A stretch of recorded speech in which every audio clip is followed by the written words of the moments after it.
శ్రీరంగాపుర వాసాయ ఆనందశేషశాయినాం ప్రణవాకార విమానాయ శ్రీరంగేశాయ మంగళం. ఈరోజు కొరివిపాడు అనే గ్రామంలో వెలిసిన శ్రీ రంగనాయక స్వామి దేవస్థానం దర్శించడానికి వెళ్తున్నాను. శ్రీరంగాపురంనకు కొరివిపాడు అనే పేరు ఉండేది. శ్రీరంగనాయక స్వామి దేవస్థానం నిర్మాణం జరిగిన తర్వాత శ్రీరంగాపురం అనే పేరు ఆ ఊరికి వచ్చింది. శ్రీరంగాపురంలోని ఆలయ నిర్మాణానికి గోపాలరావు అనే వనపర్తి సంస్థానాధీశులు మూలపురుషుడు. ఈయన 1662వ సంవత్సరంలో శ్రీరంగంలోని ఆలయాన్ని దర్శించి అక్కడ ఉండే శిల్ప సంపదకు నిర్మాణాలకు ముగ్ధుడై ఇటువంటి ఆలయం తమ రాజ్యంలో కూడా నిర్మిస్తే బాగుంటుందని సంకల్పం చేశారు. రాణి శంకరమ్మ గారు శ్రీరంగాపురంలోని ఆలయ నిర్మాణంలో ప్రముఖ పాత్ర వహించింది. ఈమె కందూరి రాజుల ఆడపడుచు. రంగనాథ స్వామి ఆలయ విమాన గోపురాన్ని, ముఖద్వారంపై గల గాలిగోపురాన్ని నిర్మించింది కందూరి రాజువారి ఆడపడుచు. రంగసముద్రం మధ్యలో కృష్ణ విలాస్ అనే భవంతిని కూడా నిర్మించింది. ఇప్పుడు మీరు చూస్తున్న ఈ డ్రోన్ వీడియో ద్వారా రంగసముద్రం అనే చెరువు ఎంత పెద్దగా ఉంది, ఆ చెరువు మధ్యలో రంగనాయక స్వామి ఆలయం ఏ విధంగా నిర్మాణం చేయబడింది అనేది ఈ డ్రోన్ వీడియో ద్వారా మీకు చూపించే ప్రయత్నం చేస్తున్నాను. తమిళనాడులోని శ్రీరంగంలో కావేరీ నది ఒడ్డున ఏ విధంగా అయితే ఆలయం ఉందో, ఇక్కడ ఈ రంగసముద్రం అనే ఈ చెరువు మధ్యలో ఈ ఆలయం నిర్మాణం చేయడం జరిగింది.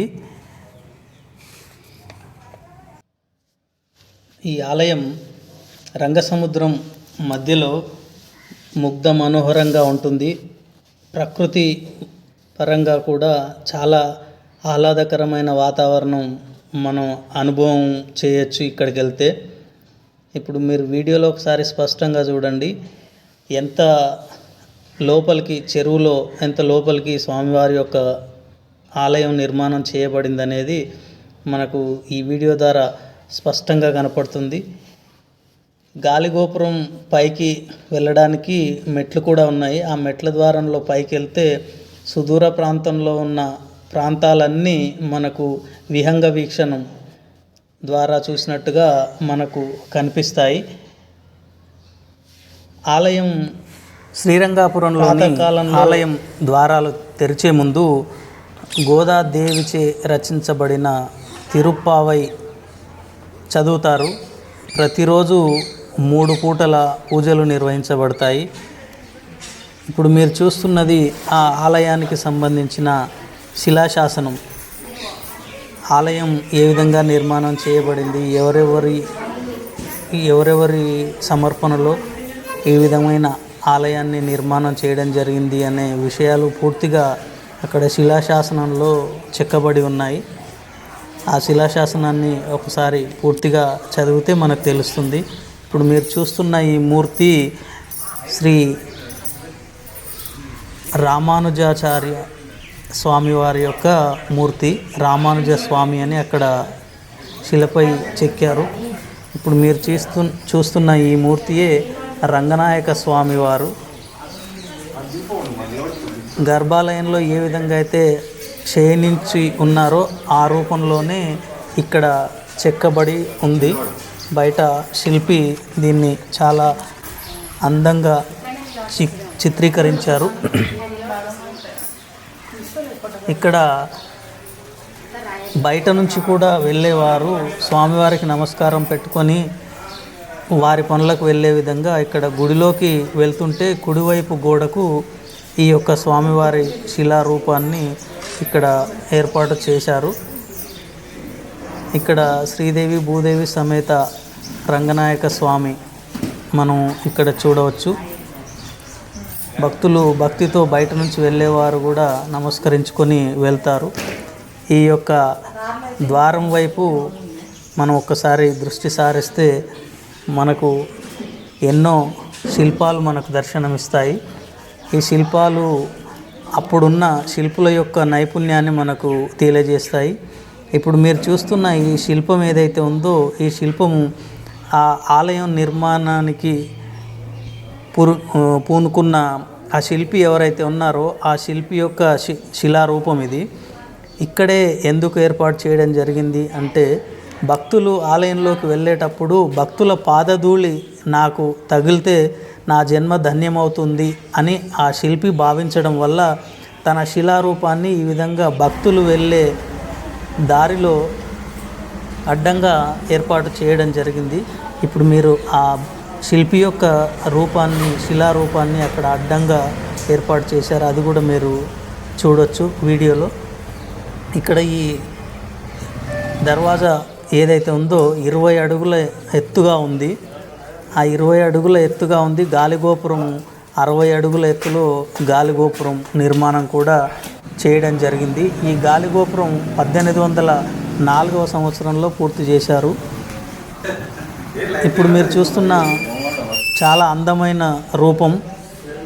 ఇప్పుడు మీరు చూస్తున్న ఈ నమస్కార భంగిమలో ఉన్నవి రెడ్డి రాజుల యొక్క మూర్తులు. ఇక్కడ శ్రీరామ పట్టాభిషేకానికి సంబంధించిన శిలారూపం ఇది. ద్వారానికి అటువైపు ఇటువైపు ఎన్నో శిలాకృతులు మనకు నిర్మాణం చేయబడి ఉన్నాయి.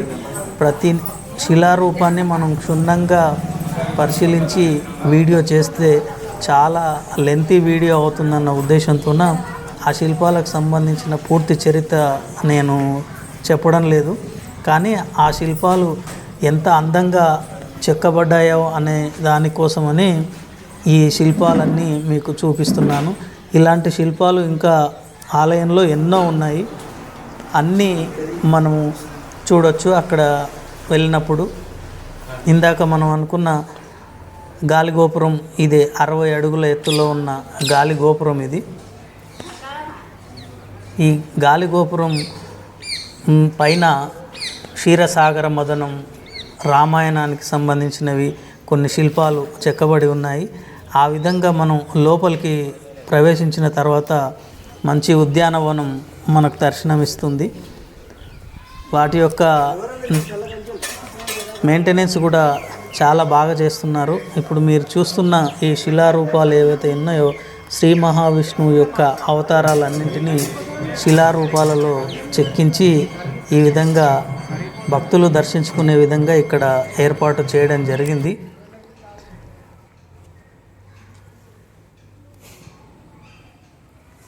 రాణి శంకరమ్మ గారి కుమారుడు 2వ రామేశ్వరరావు గారు శ్రీరంగాపురం ఆలయాన్ని విస్తృతంగా కట్టించారు.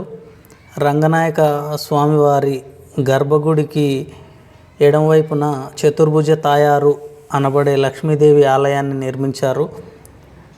ఈ యొక్క గాలిగోపురంలో చక్కటి శిల్ప సౌందర్యంతో నేటికి వెలుగొందుతుంది.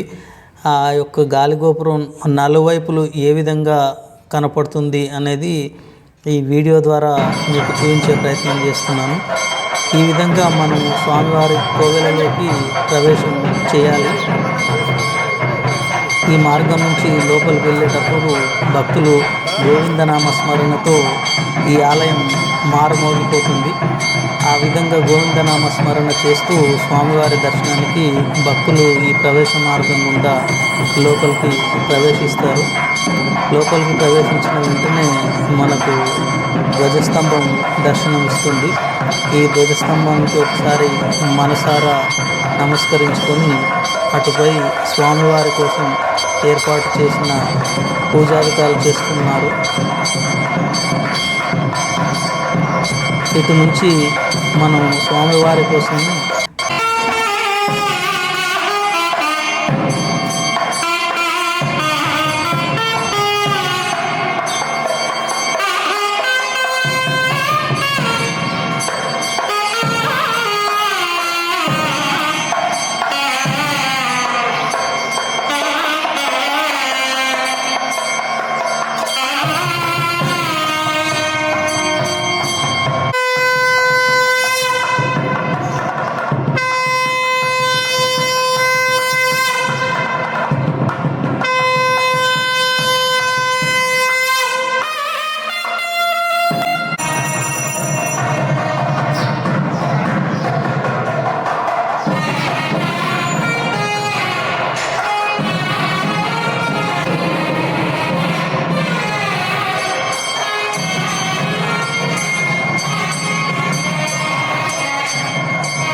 ఇంతకుముందు నేను చెప్పినట్లుగా చతుర్భుజ తాయారు అనబడే లక్ష్మీదేవి ఆలయం ఇప్పుడు మీరు ఎదురుగా స్క్రీన్లో చూస్తున్నది. ఈ విధంగా ఎన్నో రకాలైన శిల్ప సంపదతో చాలా అద్భుతంగా ఈ ఆలయం యొక్క నిర్మాణం చేయడం జరిగింది. ఉగాది, శ్రీరామనవమి, గోదా కళ్యాణం, కృష్ణాష్టమి, దేవీ నవరాత్రులు, విజయదశమి, దీపావళి, ధనుర్మాస పూజలు ఇక్కడ ఘనంగా నిర్వహిస్తారు. ఇప్పుడు మీరు చూస్తున్న వైకుంఠ ద్వారం, ఈ వైకుంఠ ద్వారం సంవత్సరం పొడవుతా మూసే ఉంటుంది. కానీ సంవత్సరంలో వైకుంఠ ఏకాదశి మొదలు 10 రోజులు మాత్రం ఈ ఆలయంలో ఈ వైకుంఠ ద్వారం తెరిచి ఉంటుంది. ఆ వైకుంఠ ద్వారం ద్వారానే దర్శనం జరుగుతూ ఉంటుంది. ఇలాంటి శిలారూపాలు ఎన్నో రకాలైన ఆకృతుల్లో మనకు దర్శనమిస్తాయి. శిల్ప సౌందర్యానికి పెట్టింది పేరుగా ఈ ఆలయాన్ని మనం చెప్పవచ్చు. ఆనాడు తమిళనాడు నుంచి శిల్పులను తీసుకొచ్చి ఈ ఆలయాన్ని ఇంత సుందరంగా, ఇంత పకడ్బందీగా నిర్మాణం చేసిన ఆ రాజవంశం చరితార్థమైనట్లే వేణుగోపాల స్వామి యొక్క మూర్తిని ఎంత అందంగా చెక్కారో శిలలపై మనం ఒకసారి చూడవచ్చు. ఆలయం చుట్టూ మనం ప్రదక్షిణ చేస్తూ ఉన్నప్పుడు ఈ విధంగా మనకు కనపడుతున్నాయి ఈ రాతి స్తంభాలన్నీ. అవి ఒక మంచి ఆకృతితో ఉన్నాయి. వాటిని చూస్తూ ఉంటే ఒక క్రమ పద్ధతిలో అమర్చడం జరిగింది. దేవాలయ నిర్మాణం అనేది, ఇంజనీరింగ్ నైపుణ్యం అనేది అప్పట్లోనే మన శిల్పుల దగ్గర ఎంత అద్భుతంగా ఉంది అనేది మనకు కనపడుతుంది. ఈ ఆలయం నేషనల్ హైవే 44 హైదరాబాద్ నుంచి కర్నూలు వెళ్ళే దారిలో, పెబ్బేరు నుండి వనపర్తి వచ్చే దారిలో కంచిరావుపల్లి గ్రామం దగ్గరగా కుడివైపుగా తిరిగితే 8 కిలోమీటర్ల దూరంలో ఈ ఆలయం మనకు దర్శనమిస్తుంది. రంగనాథ స్వామి ఆశీస్సులు అందరికీ ఉండాలని మనస్ఫూర్తిగా నేను కోరుకుంటున్నాను. ఇప్పుడు మీరు చూస్తున్నది కళ్యాణ మంటపం. ఇక్కడ కళ్యాణ మంటపంలో కళ్యాణాలు కూడా జరుగుతూ ఉంటాయి. ఆ కళ్యాణం కోసమనే ఇక్కడ ఇంత విశాలమైన కళ్యాణ మండపం అనేది ఏర్పాటు చేయడం జరిగింది. నలువైపుల నుంచి చాలా ప్రశాంతమైన వాతావరణం మనకు కనిపిస్తుంది.